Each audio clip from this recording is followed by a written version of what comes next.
Every week, every Thursday between 2:30. Okay, what happened there?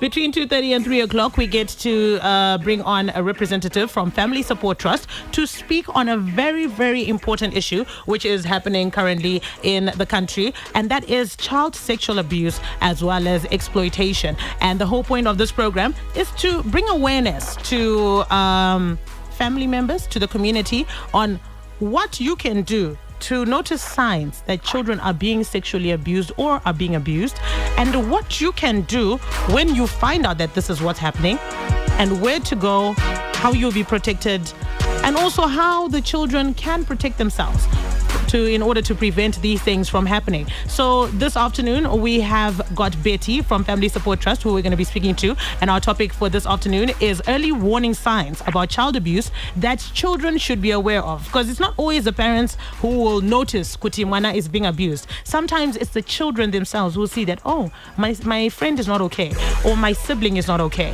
So good afternoon, Betty, and welcome to the program. Thank you for hosting me. All right, Betty, we said our topic today is early warning signs about child abuse that children should be aware of. But before we get into that, just real quickly, can you just tell us what Family Support Trust is? Family Support Trust is an NGO, a local non-governmental organization that works to prevent and respond to the problem of child sexual abuse in Zimbabwe by offering medical services and psychosocial services to survivors of sexual abuse.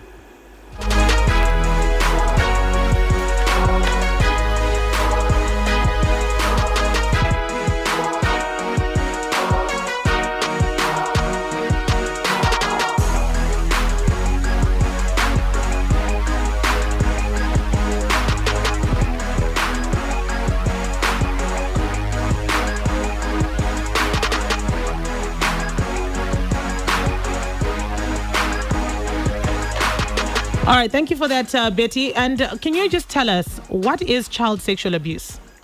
All right, child sexual abuse involves a lot of wide range of actions that an adult or another child can act upon a child which are sexual in nature, and these include conduct and non-conduct behaviors such as fondling of breasts, inappropriate touching, exposing a child to sexually explicit material in the form of images or videos, as well as penetration of child's genitals.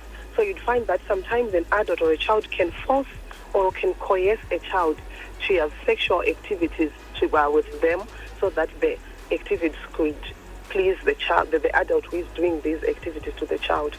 So they involve a lot of behaviors such as inappropriate touching, penetration, and many other that I've mentioned.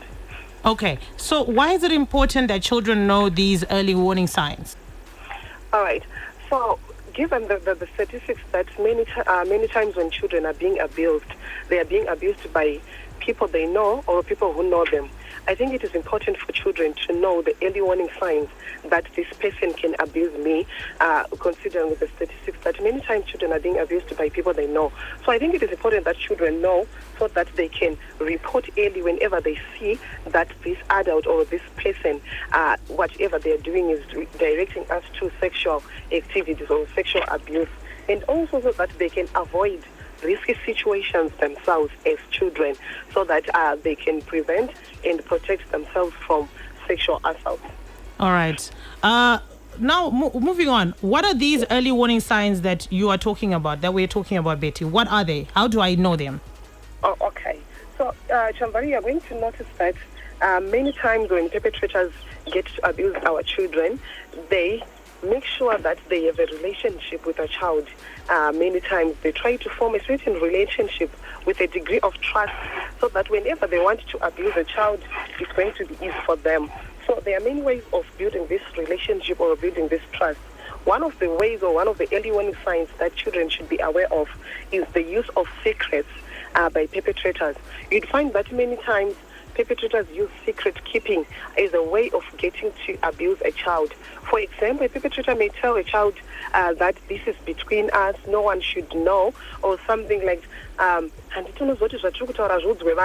children should know that such secret keeping behaviors can lead to sexual abuse, because whenever the perpetrator is going to abuse them, they are going to tell them that this is our secret, we have our little secret that no one should know.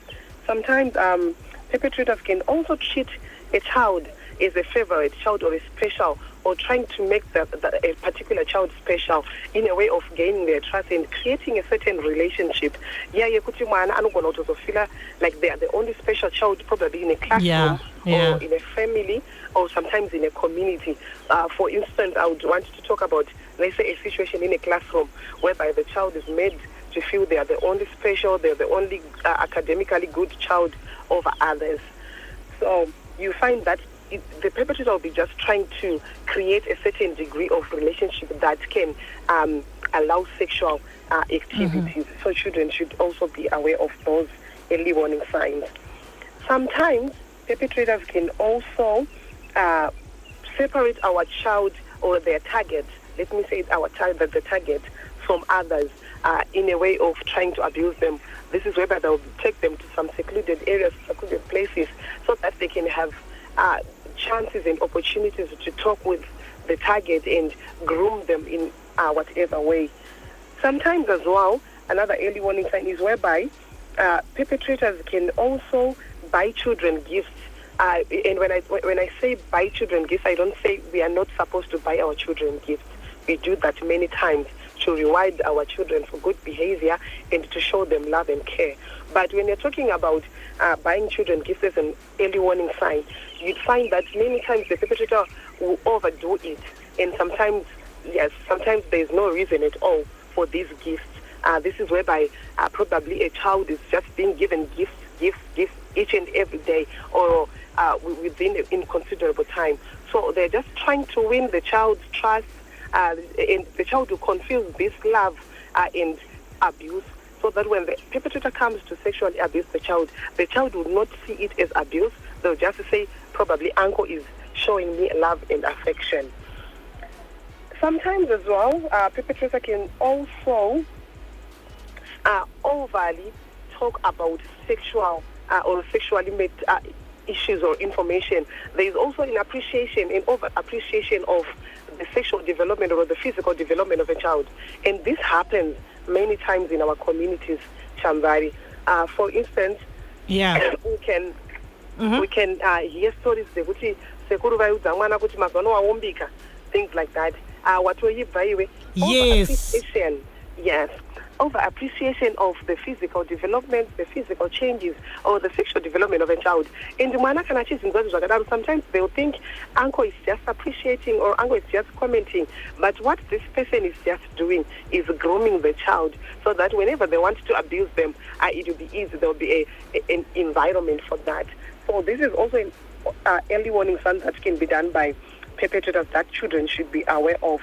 Lastly, I want to talk about also an example of an early warning sign whereby adults can walk in children in bathrooms or in their bedrooms without sometimes knocking on their doors. And sometimes many adults will try to make this look like a mistake, but many times they will do this over and over and over and over again, especially for adolescents, children who are grown up. Bathroom here and then. So you'd find they're just trying to create a relationship whereby the sexual act will look like it's normal, will look like something that was bound to happen. So these early warning signs are there to conscientize as if this sexual activity that can happen were bound to happen or were normal.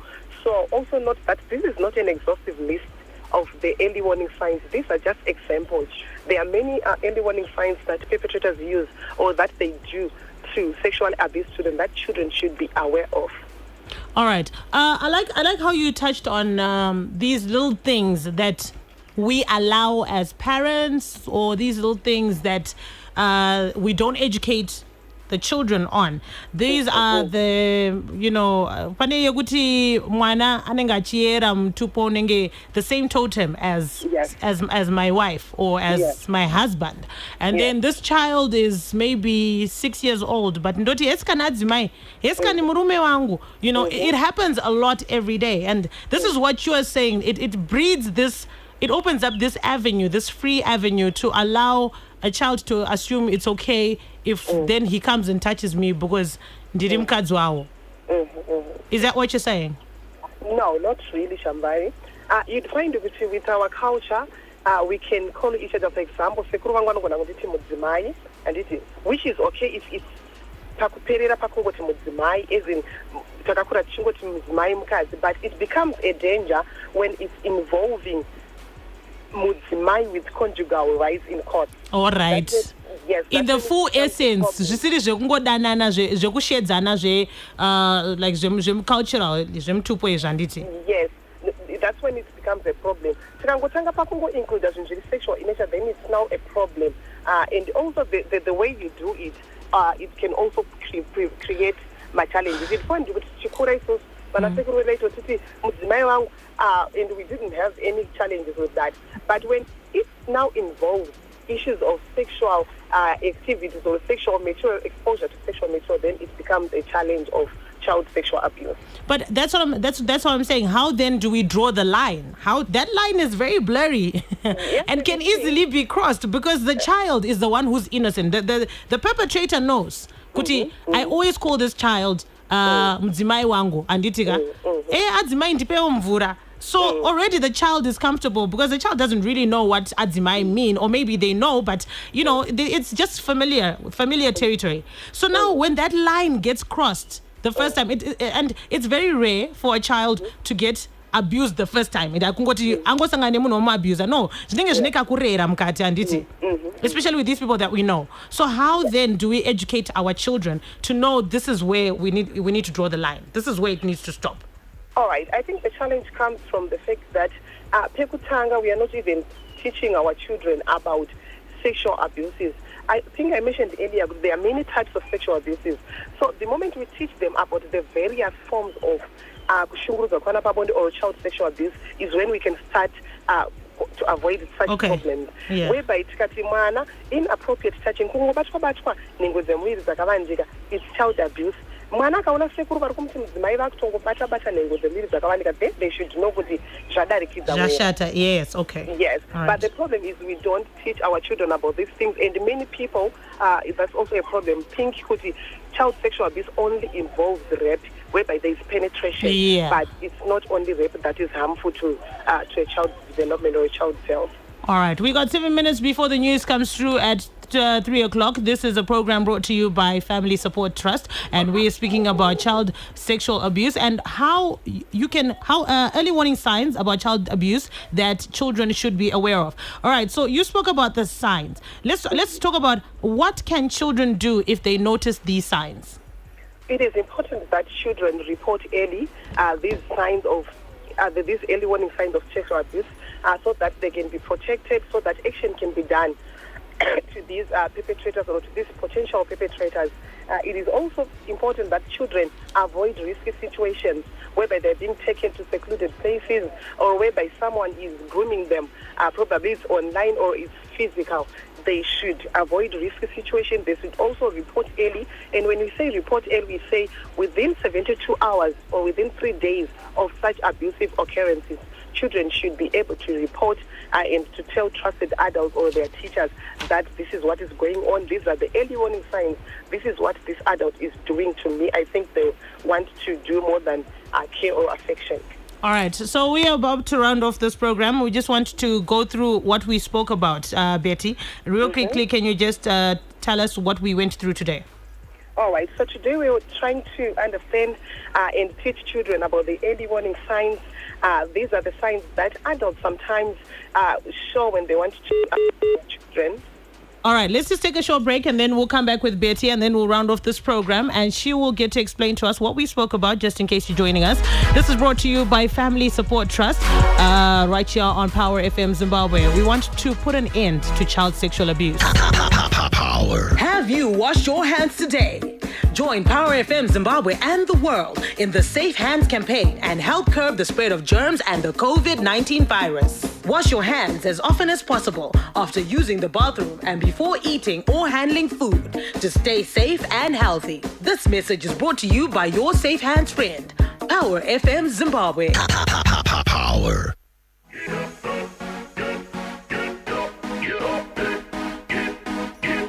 We just have 5 minutes before the news comes through at 3 o'clock. DJ Chili is going to be here between 3 and 6 o'clock. Betty is back on the line. Betty, go ahead and just tell us what we went through today.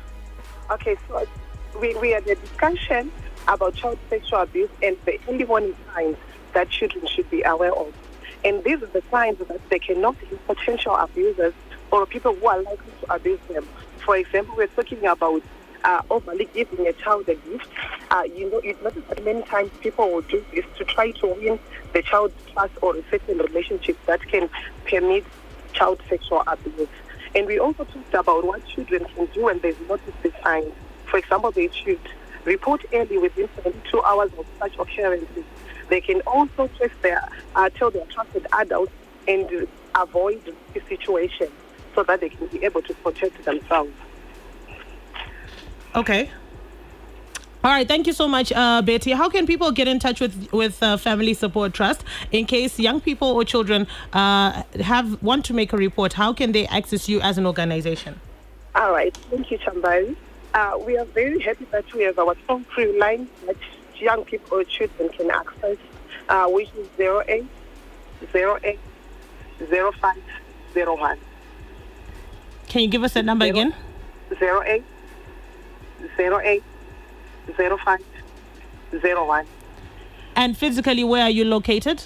We are at Harare Hospital, Chitungiza Hospital, Mpilo Hospital, Gweru District Hospital, Beit Beach District Hospital, Chitungiza Hospital, and Mutare Hospital. And we also have our WhatsApp platform. I know young people and children are very active on social media platforms. They can also access us on our WhatsApp number, which is 0777 42 9501. 0777 42 9501. All right. There's just something I want you to just touch on before we end the program. There's an issue when it happens when there's someone who notices that a child is being abused or sexual abuse is happening, exploitation, a child is being exploited. They fear that they cannot report this incident and do it anonymously. Can you just clarify on that? All right.